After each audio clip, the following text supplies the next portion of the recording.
start off in the South China Sea, where 7 U.S. sailors were injured after an F-35 fighter jet crashed on the deck of the USS Carl Vinson aircraft carrier. Of the 7 injured, 3 were medically evacuated to a treatment facility in Manila, Philippines. The cause of what they are calling an in-flight mishap is still under investigation. Now this, just days after Taiwan reported a new incursion by China's Air Force into its air defense zone, the largest since October of last year. The island's defense ministry says it warned away 39 aircraft, 34 of which were fighters, 4 were electronic warfare aircraft, and 1 single bomber. Now then, over in the Arabian Sea, where Russia and China are holding their own joint military exercises called Peaceful Sea 2022. Russian warships, together with the Chinese Navy, are carrying out several anti-piracy missions with the aim of safeguarding strategic maritime routes. Now, the drill follows a 3-day joint naval exercise between China and Russia and Iran earlier this month. So to discuss those tensions brewing at sea, we'll bring in our panel today. First, we have Saurabh Gupta. He's a senior Asia-Pacific international relations policy expert at the Institute for China-America Studies. And of course, our friend, New York Times bestselling author and president of the Schlafly Eagles, Ed Martin. Now, Saurabh, to you first. Taiwan has been complaining to the U.S. of near daily flyovers by China. The U.S. has heard this, and they've taken action by sending carriers to that region. This pivot to the Pacific by the Biden administration increases tensions with China, who claims Taiwan as part of their territory. How will this territorial dispute be decided, and by whom? Oh, the territorial dispute will take quite some time to be decided. I'll be very frank about this. The territorial dispute will be decided in favor of the Chinese. If Taiwan is to be prized out from the Chinese grip, it's going to have to be done over China's dead body, and it's simply not going to happen. But that doesn't mean Taiwan is going to be reunified with the mainland anytime soon. And what I would also further suggest is that one shouldn't read too deeply into these ADIZ missions. They are oftentimes more political statements than really tactical training. Just in the past week, not just past week, past 3 days, the United Kingdom and Australia had its 2+2, and they talked about peace and stability in the Taiwan Straits. Again, 2 days back, or less than a day back, I think Joe Biden spoke to Prime Minister Kishida in Japan, and again they talked about peace and stability in the Taiwan Straits in their media handouts. And this really gets under China's collar, gets China hot under the collar. It has started to become a pattern, and I think every time that happens, they then fly their planes into the ADIZ. So we need to distinguish the issue of the ADIZ with regard to the ultimate settlement of the Taiwan question whenever that happens, and that might be quite a while. Now, Ed, America's newly minted AUKUS pact opens the waterways essentially to send the USS Carl Vinson out that way. But now the drills in the South China Sea have led to serious injury and multi-millions in damage to an F-35 jet. So with the U.S.-led NATO intervention happening in Ukraine, as you and I have discussed so much recently, should the U.S. really be having this many irons in the fire? Well, no, they shouldn't, of course, but the irons they should keep in the fire is the ones aimed at communist China. Look, in the sense, the real threat in this world is the communist regime in China. It's not Russia, it's not the Ukraine, it's not even the EU. They're all stumbling and bumbling in the EU, at least. But what you're seeing is, again, I know politics better than I know international affairs, and I listen to my colleague and I think, wow, he's got a depth of understanding. What I know is politics, and I know this: the world is seeing a weak and a feckless president that doesn't seem to have a handle, his team doesn't, on what's going on. And so when you say, when is it that the communist regime will act to move on Taiwan, I would say they're watching and they're seeing things like this Biden administration and what they're doing and how the media is handling the Ukraine situation.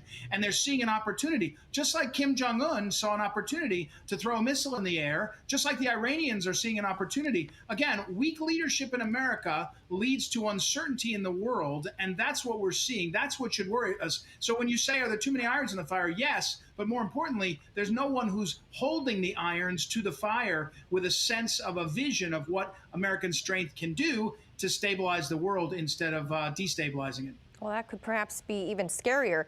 Now, Surab, meanwhile, Russia is joining China in drills of their own down along the Arabian Peninsula. Why? I mean, what is the purpose of these joint drills? They say anti-piracy, but what do you say it is? What I say to this is they are trying to make a statement that their relationship is coming closer. It has already been coming closer for some time. That was mostly at a political level, and that the strategic and the military dimensions are also coming together.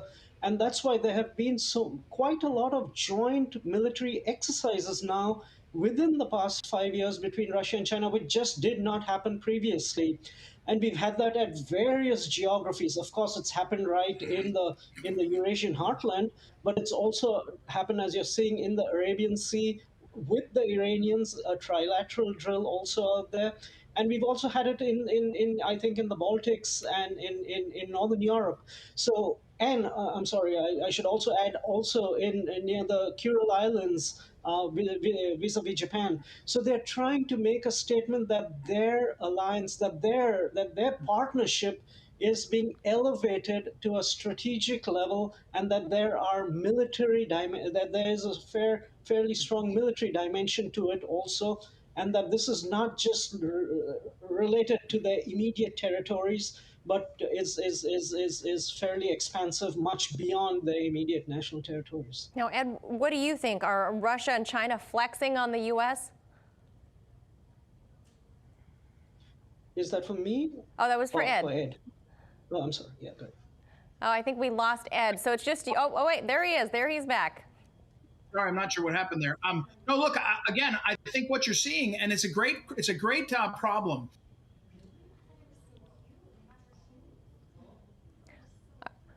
All right, Surab, it's just going to be you and me for the rest of this time. Last thing here, Surab, on the big picture scope here, are we seeing kind of new global alliances? It looks like Russia and China, as you mentioned, they are getting closer. The U.S. remains tight with Europe. That is a very 20th century mentality, I would say. What does this mean for the 21st century global stability? Yes, indeed. I think you're making a good point out here. There were alliances in the 20th century which may not be really fit for purpose in the 21st century and are being tested. And we're seeing to some extent the test happening right now in the Ukraine theater and in the European theater. But China and Russia have taken their relationship very smartly, I would say. You know, initially they were allies in the early part of the Cold War, and they realized if you get too tight, too dense, and there is contradiction within your interests, it can blow up, and it did blow up for them. And that's why they've been very gradual how they've been pursuing their cooperation, so that there is a dovetailing of national interests gradually and slowly.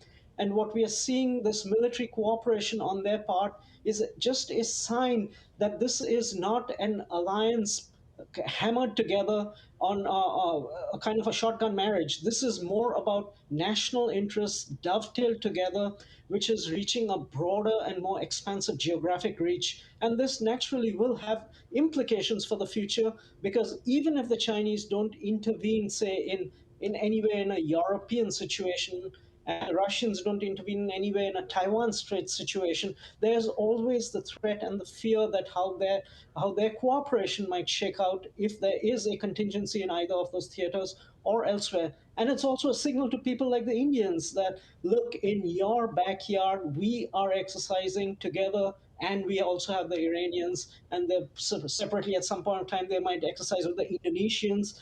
And so they're telling the Indians, like, which side is your bread butter? Do you really think it's better off being with the Americans? And do your guesses, do your calculations, do your sums.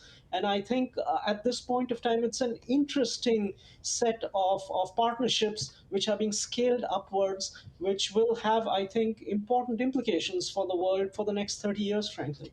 Yeah, I'm very curious to see how India will respond to all of this. They've been very quiet in recent months since the Biden administration. Our friend Surab Gupta, as always, appreciate your expert insight. And of course, our friend Ed Martin, who we lost a little bit early. Thank you both. You're most welcome.